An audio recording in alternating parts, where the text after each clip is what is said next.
เฮ้ยจะมาแกะแล้วนะ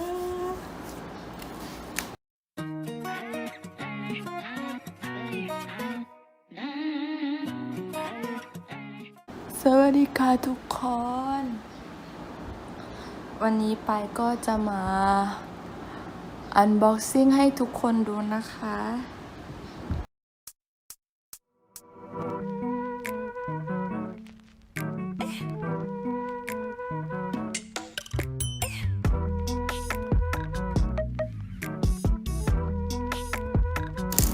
ว้าวไม่ได้มีความรู้สึกแบบนี้นานมากแล้วทุกคนดูดีเหมือนเฟรนชิพเลยเชี่ยอย่างพรีเมียม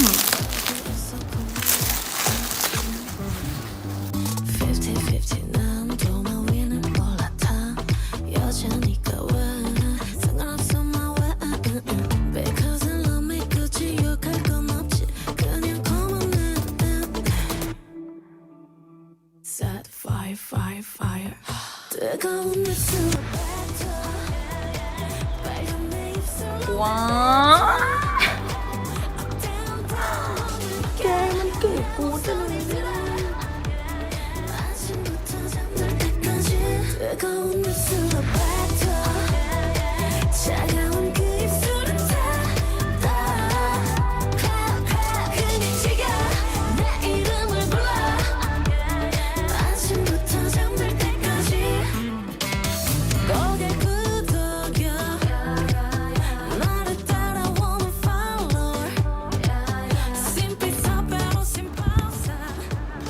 พี่แกจะเวอร์ไป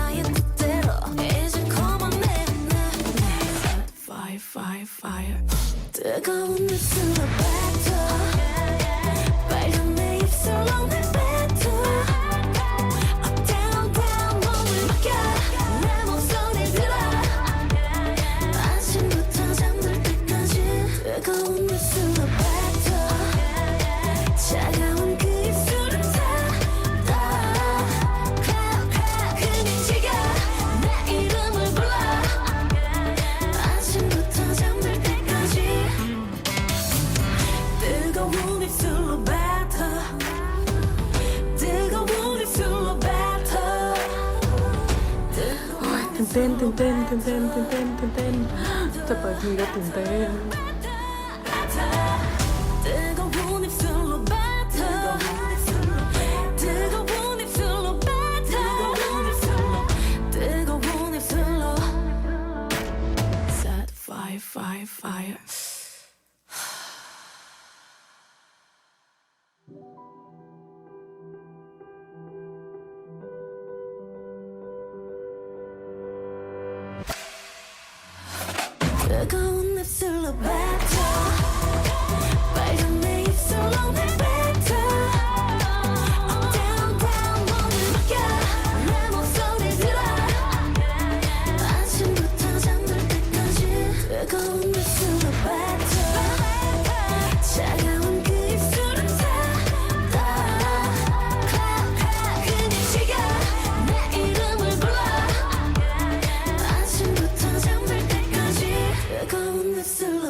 ย้อนวัยไป20จ้ะ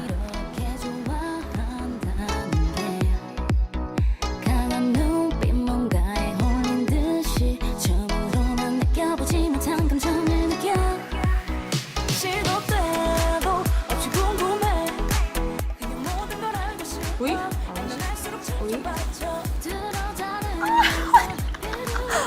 ได้ลง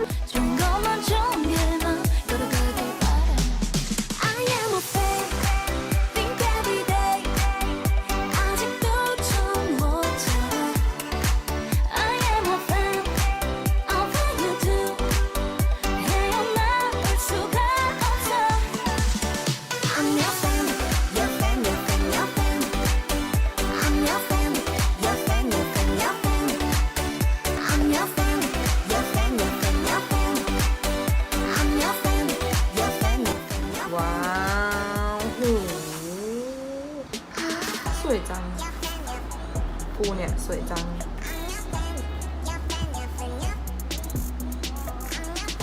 สีผมในฝันจริงๆค่ะทุกคน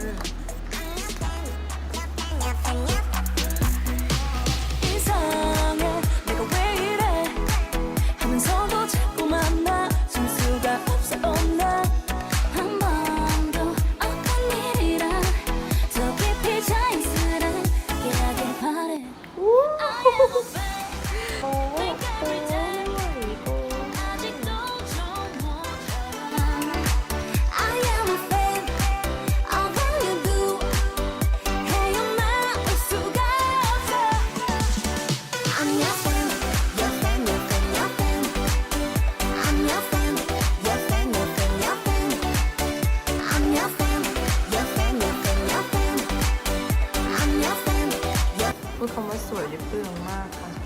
กับอัลบั้มนี้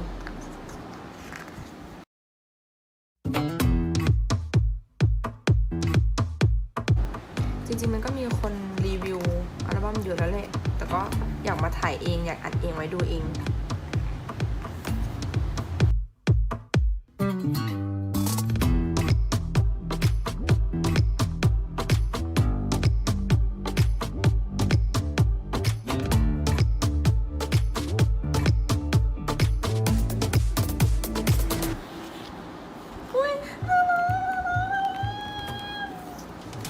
กูบอกแล้วมึง30ย้อนวัยเป็น20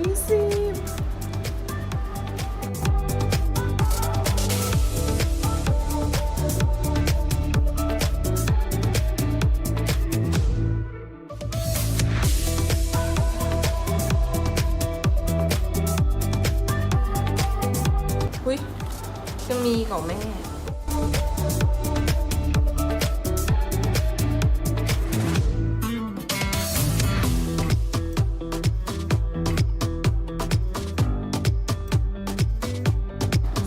สงสัยมากว่านางโกนหัวจริงไหมขอตอบว่าไม่จริงจ้ะนางไม่ได้โกนหัวนะจ๊ะนางใช้แต่งเอฟเฟกต์เอาก็มีหางผมอยู่ข้างหลังนั่นแหละ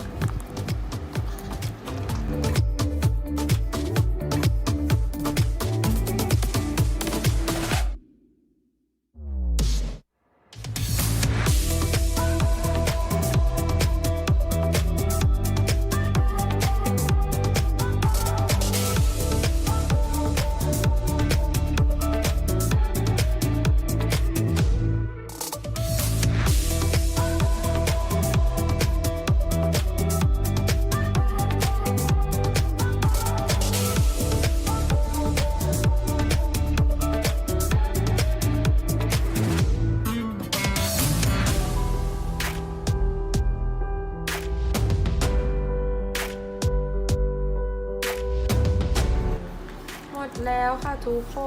นก็สรุปของที่ได้นะคะก็คือเล่มนี้ไอเล่มเฟรนชิพนี่นั่นเองไม่ใช่ล้อเล่นคือพวกโฟโต้บุ๊กอะไรอย่างนี้เล่มใหญ่ๆเลยแล้วก็ได้อันนี้เป็นเหมือนโปสเตอร์แล้วก็มีซีดีอยู่ในนี้ไม่แกะแล้วเสียกว่าเสียของก็มีการ์ดนี่ข้างหลังเขียนด้วยลายเซ็นก็อันนี้ไม่รู้คืออะไรน่าจะที่ขั้นมั้งก็ขั้นหนังสือได้เลยแต่ไม่อยากขั้นนะกลัวเสียของก็อันนี้เก๋นะ